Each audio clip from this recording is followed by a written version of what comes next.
तो प्रिय विद्यार्थियों सभी को जय श्री राम कृष्ण। जैसे कि आप जानते हैं मैं अपने चैनल दिव्यांश कैलाश 96-98 लगातार आपको वीडियो के माध्यम से अपडेट करा रहा हूं। और देखिए बड़ी खुशखबरी की बात यह है कि हमने जो चैप्टर 2 है वो लगभग कंप्लीट कर ली है, मय उदाहरणों के मय सूत्रों के। तो आज हम चैप्टर नंबर 3 में चलेंगे। और देखिए कक्षा 9 से जो बालक हाई स्कूल में आए हैं उन्हें अभी तक बहुत सौ ने तो क्या है सिलेबस भी ना खरीदा होगा, कोई जानकारी भी नहीं हुई। तो लेकिन आप लोग अगर मेरे चैनल पर बने रहेंगे तो आप एक सबसे अग्रिम विद्यार्थी होंगे, सबसे आगे के छात्र होंगे और सबसे टॉप नंबर में आपका जो गणित में स्कोर आने वाला है वो सबसे टॉप आएगा, क्योंकि आप हमारे चैनल के साथ बने हुए हैं। तो आपने अभी से ही है सिलेबस लगभग कंप्लीट जो है देख पा रहे हैं, कर लेंगे और समय से बहुत जल्दी फिर हम इसको रिवाइज करेंगे। फिर प्री बोर्ड जो आपके अनसोल्ड होते हैं वो कराएंगे और प्री बोर्ड परीक्षाएं जो होंगी उसे भी हम कराएंगे। तो आप हमारे चैनल दिव्यांश कैलाश 96-98 लगातार बने रहिए, बात करते रहिए, देखते रहिए और अग्रिम लाइन में अग्रिम पंक्ति में आप बने रहिए। तो आइए चलते हैं, ज्यादा देर न लेते हुए अध्याय नंबर 3 करेंगे आज, दो चरों वाले रैखिक समीकरण। तो पहला क्वेश्चन ये बनता है, देखिए मैं आप चाहूं तो प्रश्नावली आप स्टार्टिंग निकालूं और कर दूं, लेकिन नहीं, इस चैप्टर से संबंधित मैं आज पहले आपको जानकारी दूंगा। तो चैप्टर क्या है? दो चरों वाले रैखिक समीकरण। दो चरों वाले रैखिक समीकरण होता क्या है, तो आइए आज उसके बारे में देखें, जाने। मान देखिए समीकरण जो आपकी समीकरण होती है, समीकरण ax by प्लस c बराबर जीरो को दो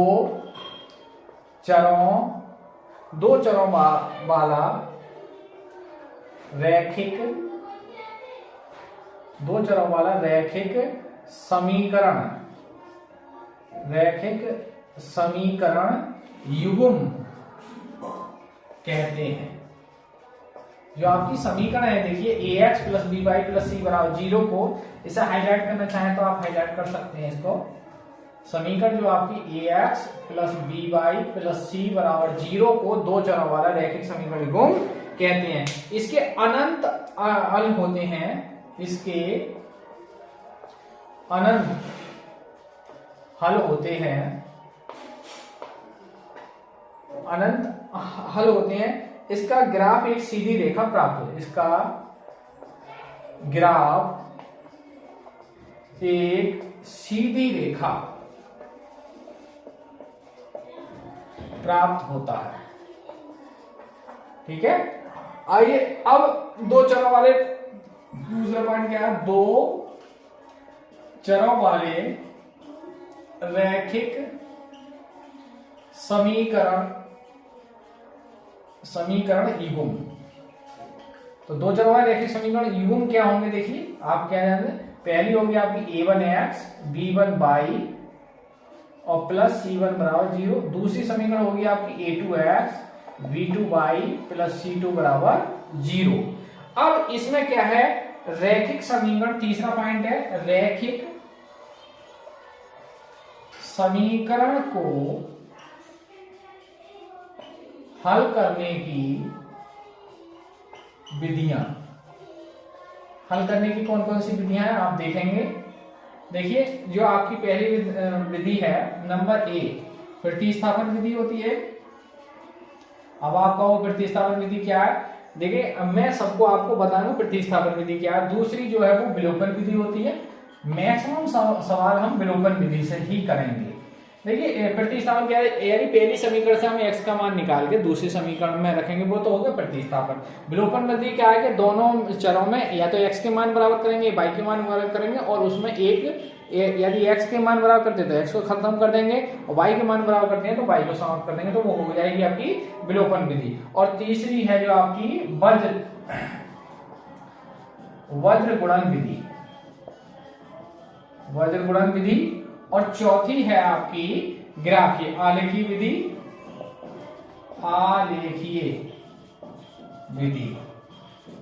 तो आपकी ये मैक्सिमम सवाल जो है वो विलोपन विधि से करेंगे और आप देखेंगे विलोपन विधि से। बाकी हम लगभग ये अब आपके सिलेबस, देखिए सवाल आता है, सवाल तो ये आएगा कि एक्स सवाल को हल कीजिए। अब कौन सी विधि से आप करेंगे वो आपके ऊपर डिपेंड है, कोई सी विधि से आप लगा के जो आपको उचित लगे वो कर सकते हैं। अब देखिए कुछ कंडीशन है। 4 नंबर, रैखिक युग्म की समीकरण की शर्तें। क्या शर्तें हैं? कुछ शर्तें हैं वो मैं आपको लिख पा रहा हूं। देखिए जैसे a1 बटे a2 बराबर नहीं है b1 बटे v2 के। अगर ये मान लो बराबर ही नहीं है तो जब ये बराबर नहीं है तो कैसा होगा? देखिए प्रतिच्छेद हो सकता है। कंडीशन प्रतिच्छेद केवल एक हल होगा, यानी एक्स वाई जेड का हम केवल एक हल, और आपका भैया अद्वितीय हल भी कह सकते हो इसको आप, अद्वितीय हल। और एक चीज और सकते हो, संगत। देखा, संगत पूछे तो ये कंडीशन होगी, प्रतिच्छेद पूछे तो ये कंडीशन होगी, अद्वितीय हल पूछे तो ये कंडीशन होगी, केवल एक हल। इस कंडीशन से क्या है, ये 4 चीजें हैं। आप देख सकते हैं कोई सी एक चीज पूछेगा तो हम ये कंडीशन देखेंगे कि वेरीफाई हो रही है, समीकरण में ये लागू हो रही नहीं है, तो ये कंडीशन लागू हो रही है। इन चारों में से कोई भी एक चीज होगी, ये चारों ही हैं ये कंडीशन लागू होने पर। आप ये नोट करें। तो आप इस चीज को, ये जो है अध्याय 3 का वो एक बेस है, इसका आधार है। ये आप समझेंगे, इसे समझेंगे तो सवालों को आप हल कर पाएंगे। तो पहले आप इसको देख लें, स्क्रीनशॉट ले लें, आप समझ पा लें, आप इसको उतार सकते हैं, नोट कर सकते हैं। ठीक है, फिर मैं आगे बढ़ूं।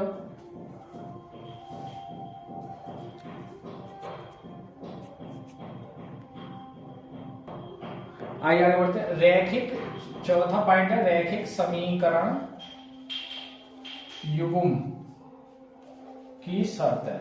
पुनः एक बार आपको रिवाइज करा दे दिया हूं।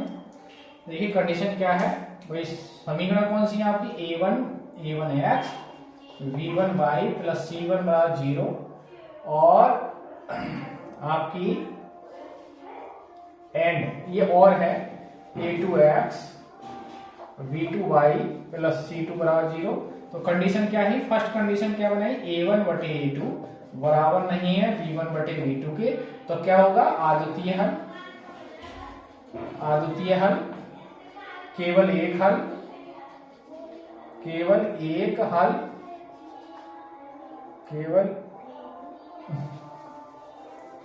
केवल एक हल, और प्रतिच्छेद रेखाएं कैसी करेंगे, प्रतिच्छेद करेंगे, कांटेक्ट करेंगे, और संगत। ठीक है। सेकंड कंडीशन क्या है, a1 बटे a2 बराबर है b1 बटे b2 के, बराबर नहीं है c1 बटे c2 के। तो आप क्या लिखेंगे, कोई हल नहीं, कोई हल नहीं, और कोई हल नहीं, समांतर, और आपका समांतर होगा, कोई हल नहीं होगा, और असंगत होगा। है आपका समांतर होगा, कोई हल नहीं होगा, और असंगत हल। तो ये आपकी कंडीशन। तीसरी कंडीशन क्या है, a1 बटे a2 बराबर है b1 बटे b2 के, और c1 बटे c2 के। तो क्या होगा, अपरिमित रूप से अनेक हल, अनेक अनंत हल, और अनेक अनंत हल, और एक कंडीशन होती है पूछता संपाती, संपाती होंगे, और कैसा होगा, आश्रित संगत, आश्रित संगत। ठीक है। तो ये आप कंडीशन, ये कंडीशन अगर आपको याद हो जाए तो आपके सवाल आप जो है वो कर पा जाएंगे। तो ये कंडीशन बहुत जरूरी है। इन्हें कंडीशन को अगर आप याद कर लेंगे तो आपको सवाल करने में बहुत सारी सहूलियत हो जाएगी। तो ये चैप्टर नंबर 3 का जो आधार था। देखिए सवाल इन कंडीशनों पर जरूर आएगा, ये विशेष रूप से आप नोट कर लें, ये जरूर समझ लें। ठीक है, सवाल जो है वो इन्हीं कंडीशनों पर आने वाला है, और बहुत आता है, कोई हल के लिए नहीं, अद्वितीय हल के लिए आता है, संपाती के लिए आता है सवाल। तो संपाती में तीनों चीजें बराबर होंगी, कोई सी 2 चीजें बराबर पकड़ के हम के का मान पूछता है अधिकतर समीकरण देके, उसमें हम निकाल सकते हैं। ठीक है। तो अब चलते हैं हम प्रश्नावली की ओर।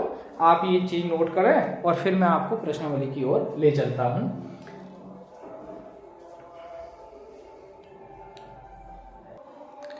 देखिए विद्यार्थियों, आपको एक काम तो करना है, प्रश्नावली आपका गणित आपको जरूर लेना पड़ेगा। तो गणित लेंगे तो आप मैं क्वेश्चन उतारूंगा फिर उसका हल करूंगा तो बहुत लंबी वीडियो होने वाली है, इसलिए आपको आप गणित सामने रखेंगे तो प्रश्नावली मैं बता दूंगा आपको। प्रश्नावली 3.1 के अंतर्गत चलना है। जैसे पहला सवाल है, अब पहला सवाल है, मैं आपको पढ़ के सुना दे रहा हूँ। पहला सवाल है क्या, क्वेश्चन है कि निम्न समस्या को रैखिक समीकरण बनाइए और उन्हें हल कीजिए। तो क्वेश्चन क्या है कि कक्षा 10 के 10 विद्यार्थी किसी प्रतियोगिता में भाग लेते हैं। तो उसमें वो कह रहा है प्रतियोगिता में भाग लिया, गणित की एक पहली प्रतियोगिता में भाग लिया। यदि लड़कियों की संख्या, क्वेश्चन समझना, लड़कियों की संख्या लड़कों की संख्या से 4 अधिक हो, प्रतियोगिता में भाग लिए, तो लड़के लड़कियों की संख्या होता है। देखिए लड़कियां जो भाग ले रही हैं, देखिए वैसे भी आप समझ लो किसी भी प्रोग्राम में जो है वो लड़कियां ज्यादा है भाग लेती हैं। तो आइए इसका हल देखते हैं। देखिए माना लड़कियों की, देखिए लड़कों की संख्या, पहले लड़कों की संख्या कितनी मान ली हमने, x। अब क्वेश्चन कह रहा है जो लड़कियां हैं वो लड़कों की संख्या से 4 ज्यादा। अब ज्यादा का मतलब क्या हो जाए, प्लस। भाई मैं आपसे कहूं कि किसी व्यक्ति के पास, एक के पास 10 रुपए हैं और मैं कहूं कि इसके पास, इस व्यक्ति से मैं थोड़ी देर के मान लो एग्जाम्पल के तौर पर, जैसे ए पे 10 रुपए हैं और बी पे आप पे 15 रुपए, तो मैं कहूंगा कि ए से बी पे ए से 5 रुपए अधिक हैं। तो अधिक मतलब प्लस हो गया, तभी तो हम भाई अगर 10 थे तो 10 में क्या हो गया 4, तभी तो उसके पास 15 हुए। तो कह रहे हैं बी ए के पास जो रुपए हैं वो बी से 5 ज्यादा हैं, अधिक हैं। तो क्वेश्चन के अधिक के लिए क्या करेंगे, हम जोड़ करेंगे। तो क्वेश्चन क्या कह रहा है कि लड़कियों की संख्या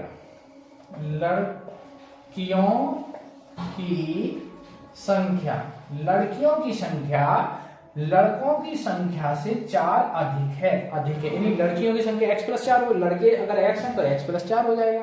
ठीक है, अब देखें तो क्वेश्चन कह रहा है कि लड़के और प्लस लड़कियां टोटल मिलकर जो भाग ले रहे हैं वो कितने भाग ले रहे हैं, 10।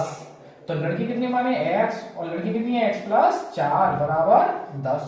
अब देखिए x और x जुड़ गया तो एक, देखिए कोई भी संख्या x के आगे नहीं निकलेगी तो 1 माना जाता है, और 1 और 1 जुड़ के कितने हो जाएंगे 2।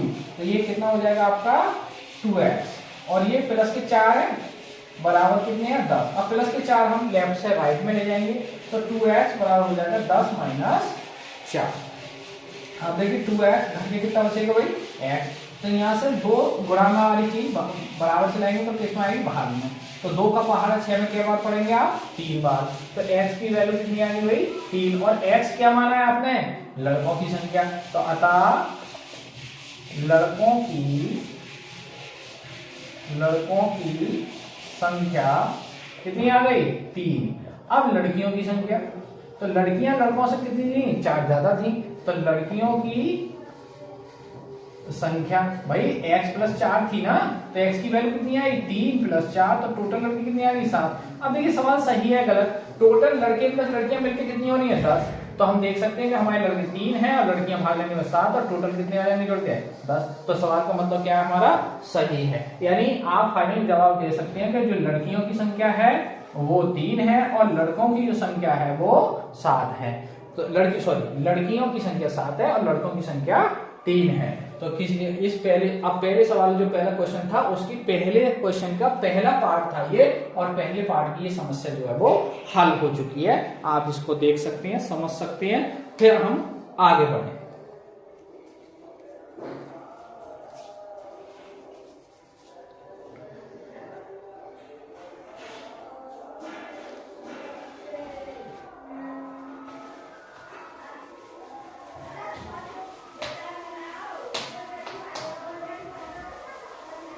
देखिए अब क्वेश्चन नंबर हम 2 आपको बताएं क्या है, पहले मैं पढ़ के बताता हूं। आप किताब जरूर हमारे हाथ में होनी चाहिए जिससे समझें। 5 पेंसिल और 7 कलमों का मूल्य जो है वो 50 रुपए है। कोई व्यक्ति जाता है, आप में से मान लो कोई छात्र जाता है दुकान पर और वो बोलता है दुकानदार से भैया 5 पेंसिल और 7 कलम दे दो। तो उन्हें ठीक है भैया लो 5 पेंसिल 7 कलम ले लो, लाओ 50 रुपए। फिर अब दूसरा विद्यार्थी कह रहा है चल रहने दो, अच्छा भाई 50 रुपए नहीं है तो 7 पेंसिल और 5 कलम दे दो, तो उनकी 46 रुपए दे दो। तो वो कह रहा है कि एक पेंसिल और एक कलम का मूल्य जो है दुकानदार ने वो कितना लगाया। तो एक पेंसिल और एक कलम का मूल्य हम ज्ञात करेंगे, पूछ रहे हैं क्वेश्चन। तो देखिए क्वेश्चन नंबर 2 है, माना एक पेंसिल का मूल्य x रुपए, हमने क्या मान लिया कि पेंसिल का मूल्य कितना है x रुपए, और एक कलम का मूल्य क्या मान रहे हैं हम y रुपए। अब क्वेश्चन क्या कह रहे हैं, ये तो एक कलम और एक पेंसिल है, क्वेश्चन क्या आपने खरीदी कितनी, आपने खरीदी 5। प्रथम शर्त क्वेश्चन की क्या है, प्रथम शर्त क्वेश्चन कह रहा है कि 5 पेंसिल यानी 5x, 7 कलम यानी 7y, कितने रुपए की दे रहा है 50। एक बात हो गई। अब सेकंड क्वेश्चन की सेकंड जो शर्त है वो क्या है कि अब उल्टा कर दिया इन्होंने कि 7 पेंसिल 5 कलम, 7 पेंसिल और 5 कलम, तो कितने रुपए यानी 46 रुपए। अब देखो ये एक विद्यार्थी क्या बन गई, ये एक फॉर्म में बन गई कौन सी, ax plus by plus C बराबर, इधर लाएंगे 50 तो बराबर क्या हो जाएगा 0 है, बराबर 0 रह जाएगा। तो ये इस वाली फॉर्म में बन गया ना। तो ये क्या है, ये दो चरों वाले रैखिक समीकरण, दो चर कौन से हैं यहाँ x और y, x y क्या है दो चरों वाला, और ये क्या है रैखिक समीकरण है, क्योंकि जो चर है हमारे x y इनकी घात कितनी है 1 है, सिंगल घात है, तो ये रैखिक समीकरण है। आइए अभी इनको हल करते हैं, हम क्या करेंगे अब विलोपन विधि से हल करेंगे। अब विलोपन विधि क्या है आप समझेंगे, इसमें से या तो y को खत्म कर दो या फिर x को खत्म कर दो, दोनों ही। अब देखिए खत्म है, यहाँ 7 है यहाँ 5 है, तो कैसे कर सकते हैं हम, तो हम इस वाली समीकरण को क्या करेंगे हम 5 से गुणा, और इस वाली को कैसे करेंगे 7 से, 5 से गुणा करेंगे पूरी समीकरण को। देखिए गुणा करेंगे तो 5 से पहले तो 5 पंजे 25x और 5 सत्ते 35y, और 5 की गुणा है 5 से, 5 0 0, 5 पंजे 25, और समीकरण ये क्या बन जाएगी 3। अब 7 से करेंगे 7 पंजे 35x और 7 पंजे सॉरी 7 सत्ते यहाँ गलत हो गया, 7 सत्ते कितना हो जाएगा 49x और 7 पंजे 35y, 35y और बराबर यहाँ अब सारी गुणा करेंगे तो 7 छंग 42, हाथ से लगे 4 और 7 चौक 28 और 4 कितने हो जाएंगे 32, भाई 7 छंग 42, 42 के 2, हाथ से लगे 4 और 7 चौक 28, 28 और 4 कितने हो जाएंगे भैया 32, कितने होंगे 32।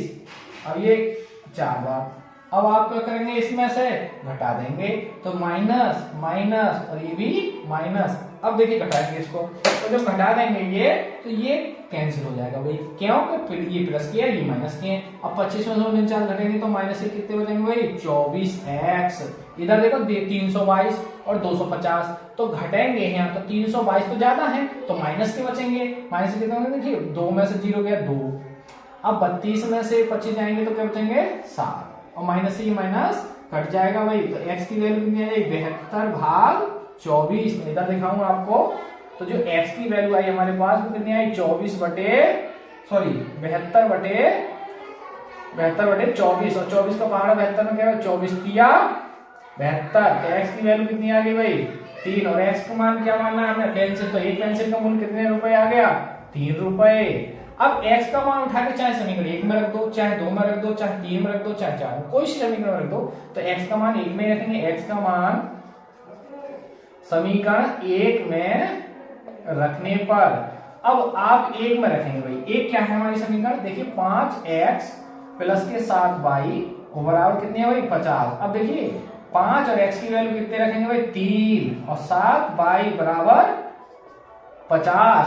अब देखें भाई 5 दिया कितने हो जाएंगे 15, 7y बराबर 50। अब 15 उधर जाएंगे लेफ्ट साइड आएंगे जाएंगे तो क्या हो जाएंगे माइनस की चीज प्लस में, प्लस की हो माइनस में, तो यहाँ 50 माइनस 15 घट के कितने बचेंगे 35। ये 7y तो y की वैल्यू कितनी आ जाएगी 35/7 और 7 पंजे 35, तो y की वैल्यू कितनी आ गई 5। इसका मतलब क्या है भाई, एक जो आपने कलम मानी देखिए पेंसिल का मूल्य तो कितना आ गया 3 रुपए और कलम का मूल्य कितना आ गया 5, यानी एक पेंसिल का मूल्य 3 रुपए है और एक कलम का मूल्य जो है वो 5 रुपए। अब आप कहो साहब ये कैसे, हम कैसे मान लेंगे सवाल सही है या गलत। एक गणित ही ऐसा सब्जेक्ट है जिसमें आप उत्तर को अपने हाथ के हाथ जांच सकते हो। केवल गणित ही एक ऐसा सब्जेक्ट है जिसमें उत्तर चेक कर सकते हो। अब देखिए हमने कैसे कितनी खरीदी, क्वेश्चन क्या कह रहा है कि हमने 5 पेंसिल खरीदी। देखिए एक पेंसिल कितने में आ रही है 3 और 5 पेंसिल कितनी खरीद रहे हो आप, एक पेंसिल 3 रुपए खरीद रहे हो तो 5 पेंसिल कितनी आएंगी, देखिए 3 खरीद रहे हो तो 5 पेंसिल कितनी हो जाएंगी 15 रुपए की होंगी, नहीं भी होंगी।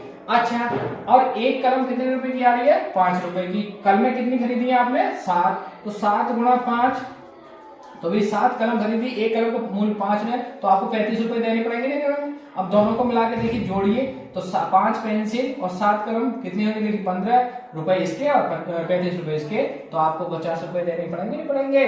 तभी तो क्वेश्चन कह रहा है। अब उल्टा कर लो, देखो उल्टा चेक करें।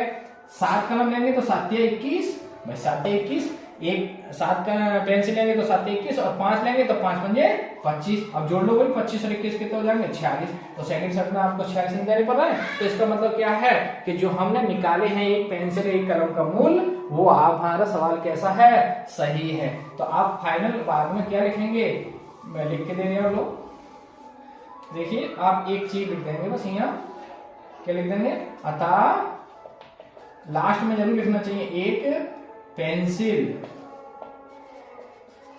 का मूल्य कितने रुपए आए भाई 3 रुपए, और फिर लिखेंगे एक कलम का मूल्य कितने रुपए आया भाई 5 रुपए।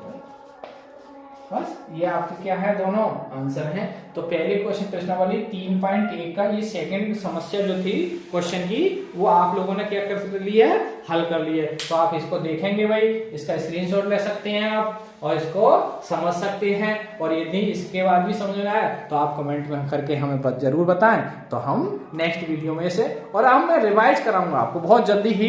इस गणित को कवर करने के बाद मैं आपको अपने ही चैनल पे इसे रिवाइज कराऊंगा, तो आपके समझ में बहुत अच्छी तरीके से ये आने लगेगा, ठीक है। तो इसी के साथ, हाँ एक बात और, इसी के साथ भाई वीडियो जो है वो छोटी छोटी बना रहे हैं। अब बड़ी वीडियो बना देंगे तो आप देख नहीं पाएंगे, इसलिए बड़ी हो जाएगी। तो आज हम प्रश्नावली 3.1 के अंतर्गत दोनों समस्याएं हल कर दी हैं क्वेश्चन की, और हमने इसका बेस जो आधार है वो आपको बता दिया है। तो नेक्स्ट वीडियो में हम आगे चलेंगे इस प्रश्नावली के सवालों को लेके। तो हमारे चैनल दिव्यांश के राज 96 में लगातार बने रहिए, अपडेट करते रहिए। तो इसी के साथ आज के लिए सभी को जय श्री राधे कृष्णा, जय हिंद, जय भारत।